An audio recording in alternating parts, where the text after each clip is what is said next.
Fire Pit Creative Group presents Aftermath, Episode 3, Lonesome Heroes.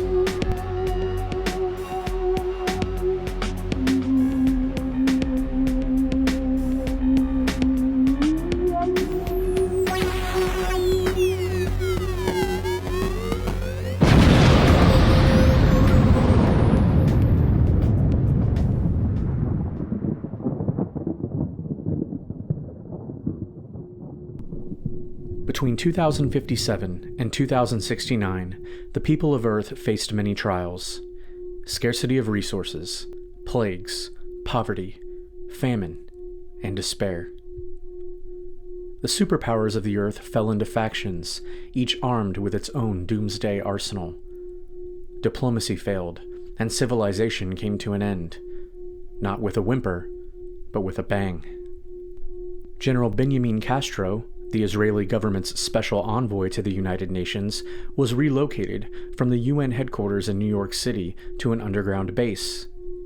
During transport, General Castro was knocked unconscious and preserved in cryostasis.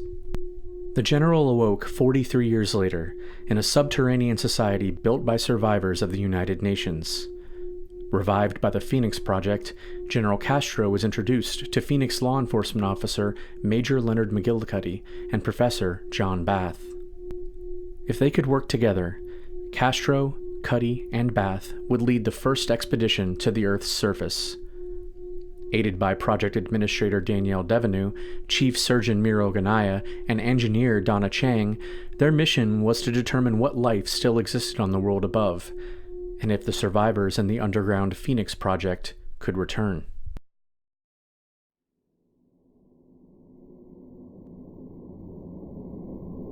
Danielle Devenu braced herself between two antiquated computer consoles, one piled on top of the other.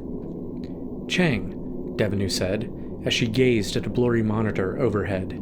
"Try it one more time." Donna Chang, the Phoenix Project's most talented physicist and engineer, was hunched over, buried in a sea of winding wires, steel, and polymer machinery. "We have full bandwidth," Chang replied. "The green-tooth uplink is unbroken." Devenu looked over her shoulder at Miro Ganaya, the Surgeon General and Chief Administrator of the Phoenix Project's hospital. The physician was monitoring the cocoon-like assembly of chemical-filled machines, tubes, and cables before her. "Dr. Ganaya?" Devenu prompted. The doctor checked the vital readouts before her. "Neurotransmitter is strong," Ganaya said. "General Castro is connected. No resistance." "Good. And what about his lower extremities?" Devenu asked.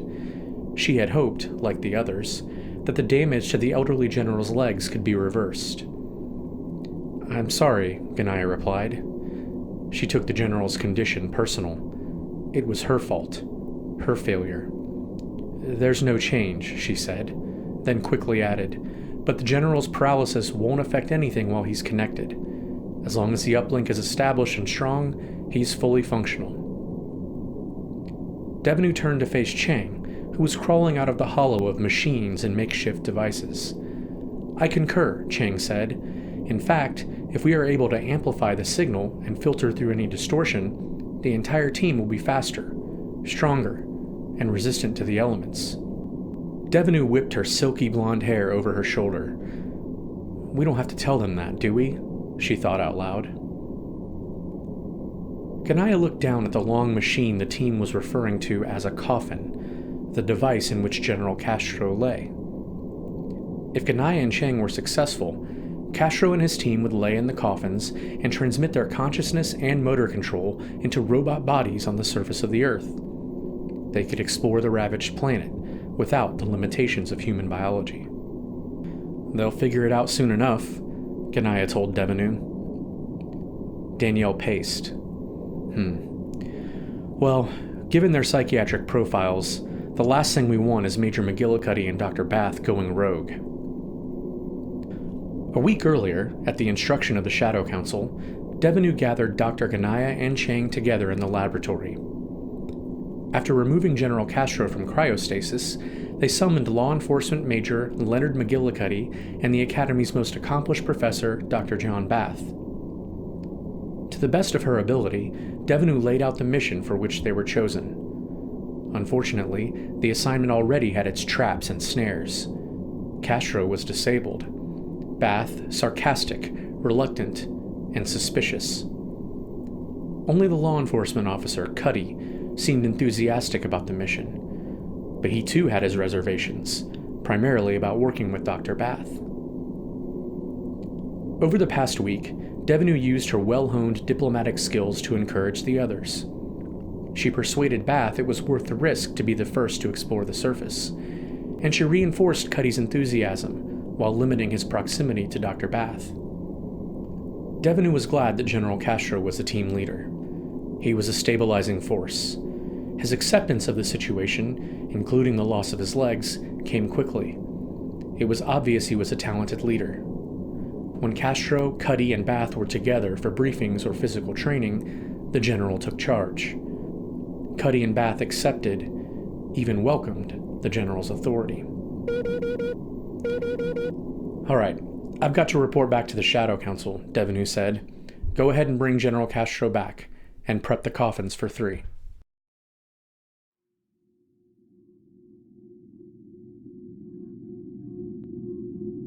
Being chosen for the assignment was an honor for Major McGillicuddy, but it wasn't without its problems. To avoid alerting other citizens in the Phoenix Project of what was going on in the lab, everything about the proposed mission had to be kept strictly confidential. That meant business as usual. So, Cuddy divided his time between long patrols and training in the lab. When he wasn't struggling to master the technology he would be using to explore the surface, he patrolled the Phoenix Project. Like every other Phoenix law enforcement officer, Cuddy responded to ordnance violations and allegations of violence. He spent time at headquarters writing reports, or acting as dispatcher to his comrades who patrolled the lower living quarters. At the end of his last shift, Cuddy was heading to the lab when his senior officer, Colonel Dana Marsh, caught up with him. "Cuddy," Marsh said, "I thought I'd find you here." "Colonel Marsh?" Cuddy nodded a greeting. A week earlier, when he was chosen for the secret assignment, the project administrator Danielle Devenu said something about his psychological profile, that the central processor in the Shadow Council believed he was attracted to Colonel Marsh, the woman who adopted him after his parents died and recruited him into the project's law enforcement division. Cuddy trusted the central processor to make good decisions, and he believed the Shadow Council did what was in the best interests of the population. It was only logical that they needed intelligence information on citizens. He shouldn't have been surprised that included him, but for some reason, he was. Cuddy was used to concealing and controlling his feelings. Having them dissected in the open was irritating. Then again, he thought, he wasn't really attracted to Colonel Marsh, was he? And if he wasn't, then maybe the central processor was wrong. Fallible. Maybe the Shadow Council made mistakes. "You just finished your patrol?" Colonel Marsh asked, looking at Cuddy sideways, searching. Yes, ma'am, all clear," Cuddy said, clearing his voice. "Just some black market investigations. Allegations of weaponsmithing, some knockoff amphetamines. Turned out to be nothing." "Just neighbors being neighbors," said Colonel Marsh. "Another day in paradise." Cuddy flashed a crooked smile. He knew the colonel could tell he was distracted. "I'll take care of the paperwork," she said. "Thanks. What about you?" Cuddy asked. "Small talk." The colonel motioned for Cuddy to continue walking. "That's not like you, Major." "Yeah, I guess I'm just tired," Cuddy said. "Really?" Colonel Marsh motioned down the winding ramp that led to the laboratory. "You know I'm not supposed to talk about it," Cuddy replied. "I'm not testing you, Cuddy," Marsh said. "Besides, who do you think recommended you for it anyway?" Cuddy had spoken with the colonel about going to the surface. A week later, he learned he was selected for the assignment, not her.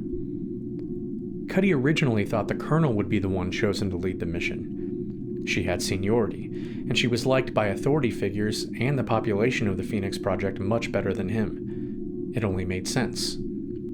Then, Major McGillicuddy met General Castro and Dr. Bath, and it became clear to him. The Computer and Shadow Council didn't choose him to lead the mission. He was chosen to protect Castro and Bath. "Don't look so surprised," Marsh insisted. Cuddy shifted his weight. "Well, I thought the Shadow Council..." He paused, interrupting himself. This wasn't what he really wanted to talk about. He wanted information he hadn't been provided yet. He wanted something Dr. Bath didn't know. "What do you know about the other team members?" Cuddy asked. "Ganaya and Chang." Marsh nodded. "They're like all of us, descendants of the United Nations evacuation.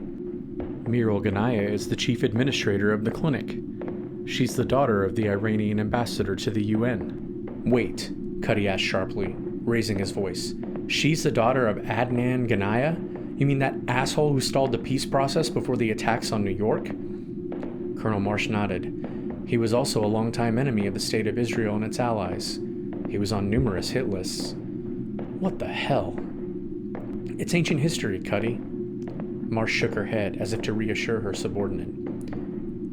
"Adnan Ganaya died in the attack, but his wife survived. She was one of the first members of the original ad hoc Shadow Council." "Right," Cuddy said. "And Chang?" Colonel Marsh let out a long sigh. "Well, I know less about her, but our intel shows she's a technologist, a physicist, and an engineer. She wasn't educated at the academy. She was homeschooled and is a self-trained prodigy." Cuddy groaned.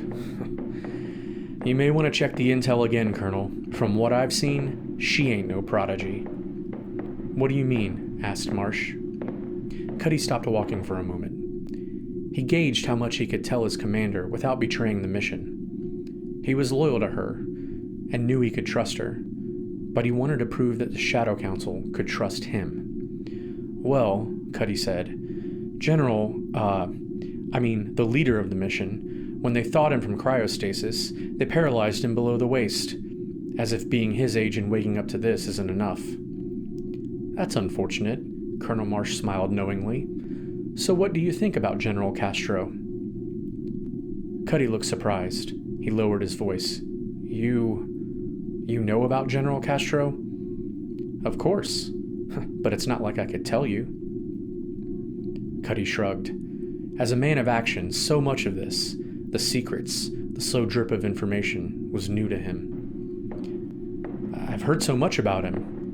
Cuddy was enthusiastic when speaking about the general, from textbooks and manuals. It's hard to separate the myth from the man. "Sure," Marsh nodded.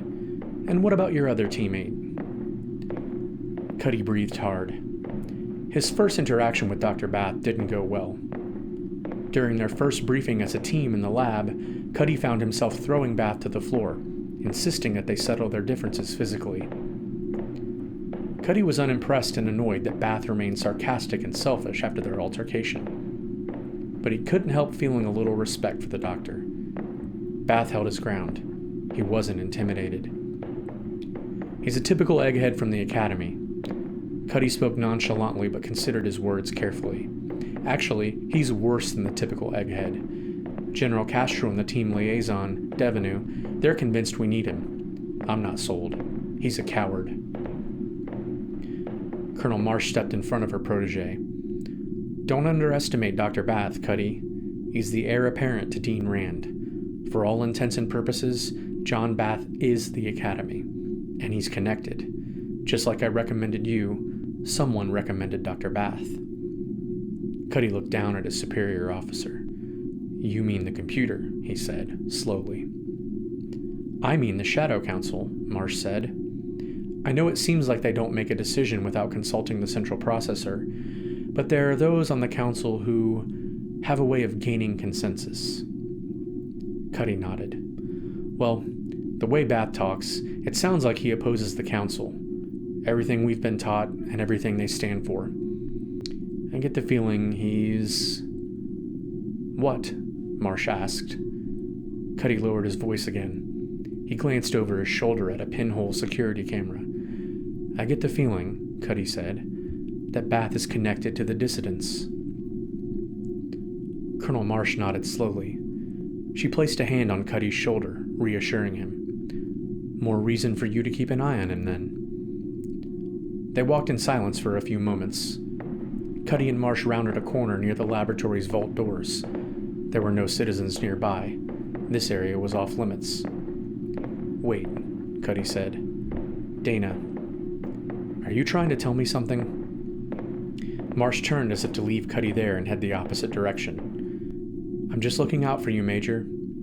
Since your family passed away, I can't honestly say I've been like a mother. Hell, I don't even know what that's supposed to be like. I'm not... The central processor didn't choose that life for me. I guess the older I get, or the closer I get to putting down my badge, I don't want to believe that this is all there ever was, you know? Just a career. Cuddy instinctively wanted to place his hand on Colonel Marsh's shoulder, to comfort the older woman in some way. Then he resisted.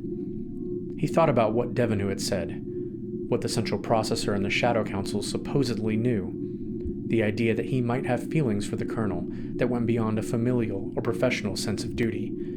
It bothered him.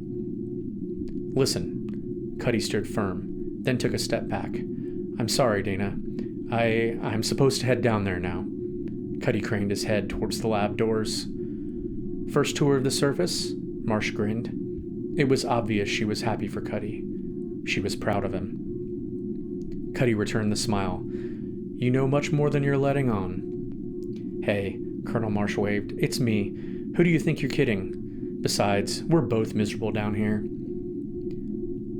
Someday I'm going to recommend a replacement to the computer in the council.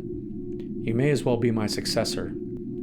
You've certainly earned it, but I've always wanted more for you, Cuddy. More than this. Cuddy nodded, then turned to head for the laboratory. Colonel? Cuddy turned back to watch Colonel Marsh walking up the ramp. If you did know who was behind this whole plan, who was on the council, would you tell me? No. Marsh shook her head, her thick, dark eyebrows angled down. Of course not.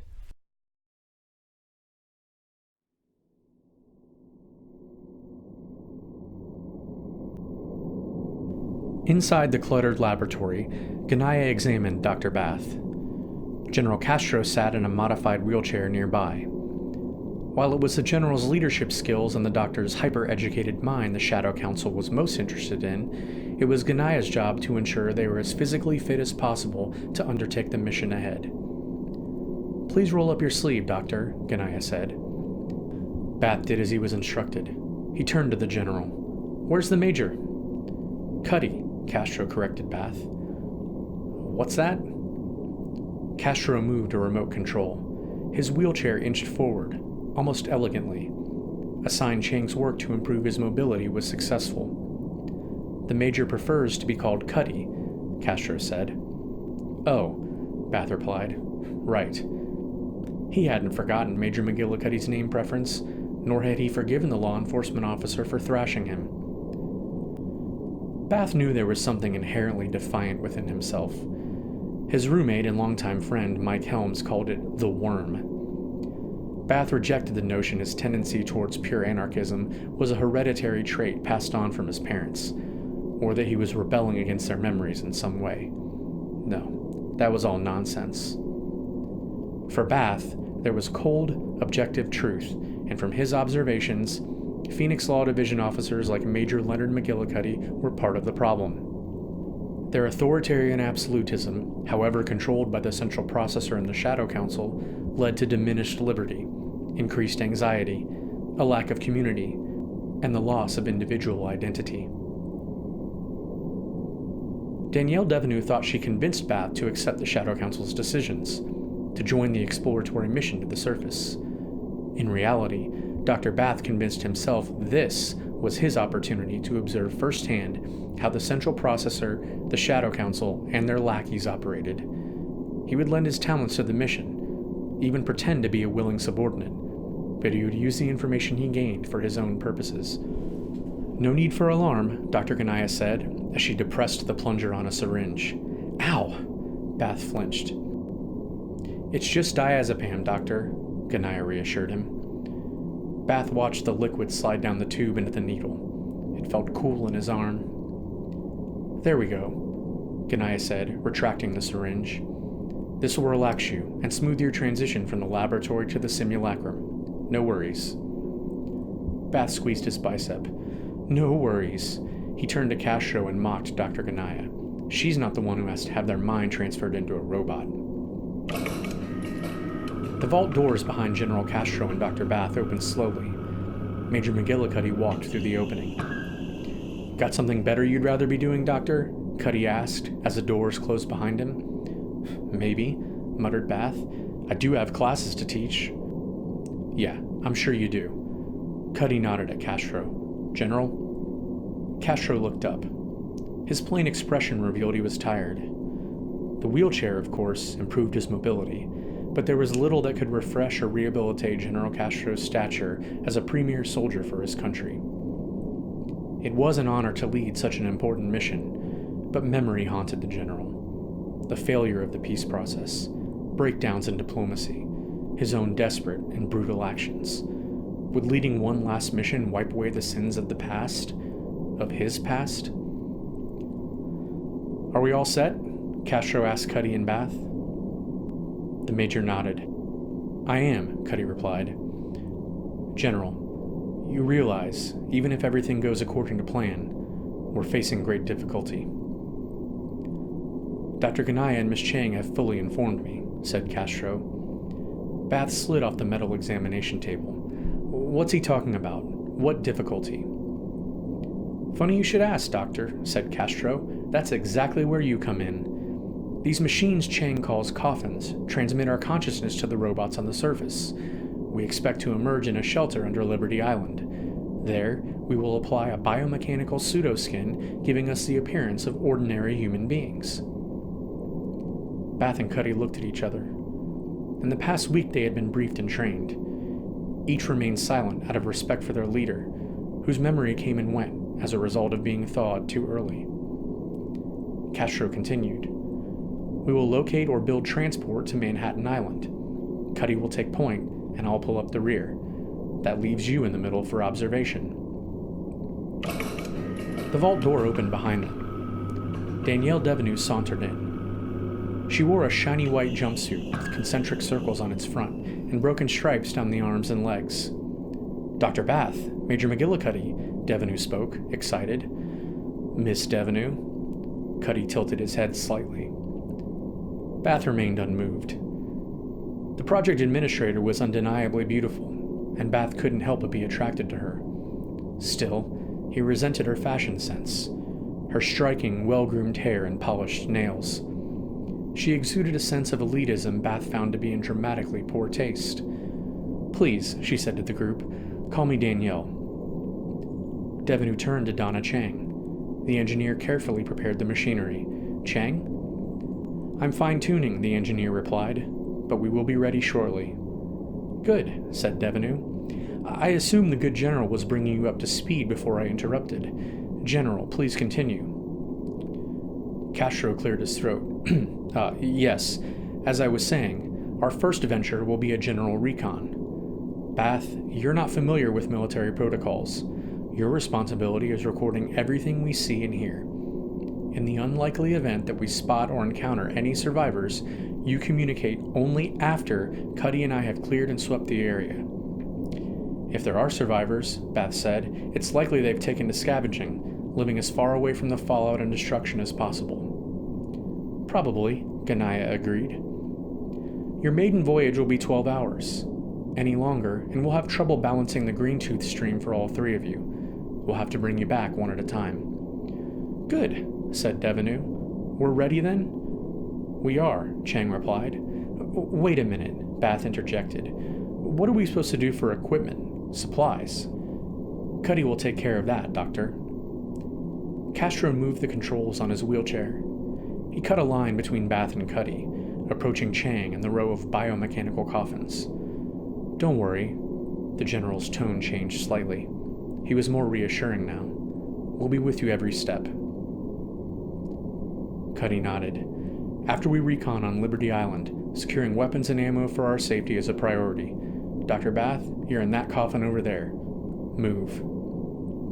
Yeah, Bath said. He walked hesitantly to the long machine designated for him. Ganaya modulated some controls nearby. I know it's uncomfortable, she said, but the transition will be easier if you let yourself relax. There may be a little disorientation at first. Chang? Preparations complete, Chang replied. Devenu crossed her arms. Good luck, gentlemen. She forced a smile, the last thing any of the three men saw before machines whirred overhead and the tops of the coffins were fixed over them. Uploading, said Chang. We have transference. Transition.